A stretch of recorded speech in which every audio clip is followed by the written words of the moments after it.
Il signifie quoi les chants derrière toi?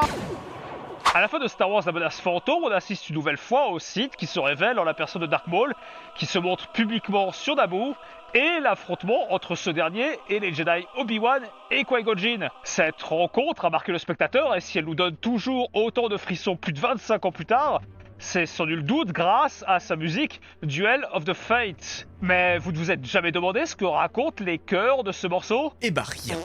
L'inspiration en elle-même est lourde de sens, mais les paroles ne veulent rien dire. Il s'agit simplement de sons. Je m'explique. L'ambiance générale de l'œuvre ainsi que les chœurs ont été inspirés d'un vieux poème gallois qui s'appelle Gad Gode, ce qui signifie la bataille des arbres. De ce long poème, John Williams retiendra 4 vers. Sous la racine de la langue, un combat des plus redoutables, et un autre qui fait rage, derrière, dans la tête. Afin de bien coller en chœur, John Williams fera des essais de traduction.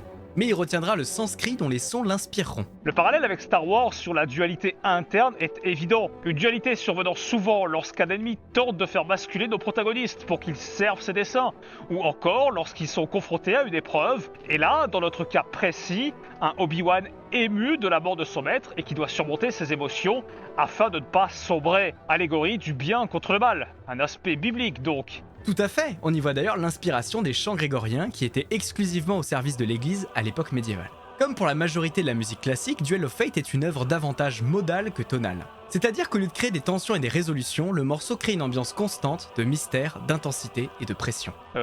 C'est-à-dire... La tension instaurée au début n'est jamais résolue, et donc le mal-être demeure jusqu'à la fin. Ah ouais, comme dans Star Wars 9. Exactement. L'instrumental soutenu par les chœurs va crescendo, avec toujours en fond cette partie violon en ostinato qui se répète. Cela maintient donc une tension continue. Le reste de l'orchestre n'a plus qu'à faire le taf et à balancer un thème aussi puissant que mémorable. Le titre Duel of the Fates, lui, semble signifier le poids de l'issue de ce combat. Très certainement l'avenir de la galaxie, alors que vient de se réveiller un conflit éteint depuis un millénaire entre les Sith et les Jedi, et possiblement le destin du jeune Anakin, qui semble se sceller avec la mort de Qui-Gon. Il ne s'agit pas simplement de chants dans une langue étrangère, choisie pour son exotisme, mais plutôt un travail de construction, d'adaptation, à la recherche d'une symbolique, dont la compréhension à elle seule en dit long sur les enjeux de notre saga préférée.